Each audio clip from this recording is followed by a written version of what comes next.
'Twas the end of the 19th century when the cowboy era peaked, and a motley clan of horseback men perfected a technique of handling and moving cattle, a type raised primarily for meat, thus assuring a hungry young nation there would always be plenty to eat. But this entailed a great deal more than most people are led to believe, for in that time and circumstance, 900 miles was hard to conceive.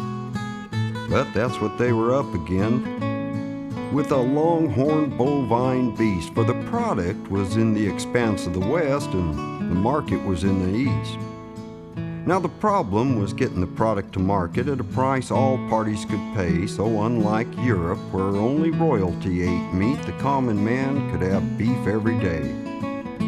But the obstacles seemed near insurmountable, for the miles in between were not kind. There'd be rivers to swim and deserts to cross and water and forage to find to keep the animals strong and healthy, so they could make 20 miles a day and get to the railway before the snow flew to be loaded and shipped on their way. Now, to do this, they'd have to be able to hire a man who'd sleep on the ground for 7 long months out of one given year for $40 a month and found. He'd have to own a few necessities like a saddle that cost at least 2 months' pay, a bridle, a bedroll, a slicker, some chaps and spurs, maybe a mouthharp to play. And he'd have to enjoy varied menus like biscuits and beans and meat, or meat and beans and biscuits with coffee thrown in for a treat. And he'd have to enjoy the great outdoors, 'cause that's where he'd be night and day, except for the time he'd be behind bars in some little town along the way.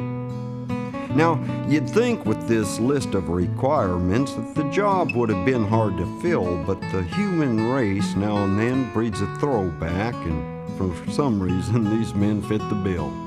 So through the years, cowboys managed to keep beef in the stores to be bought, and well, the job requirements have changed some because our country has grown up a lot. Oh, we still have some of their problems. Mother Nature still kicks at our rumps. The job will never be conducive to comfort, but you learn not to notice the bumps. But nowadays, they've throwed us some ringers, new problems that's kicked in our slats, like computers, the futures, and unions, and worst of all, bureaucrats. But the human race still breeds a throwback from their predecessors' mold they are poured, and they're still putting beef in the market that the common man can afford.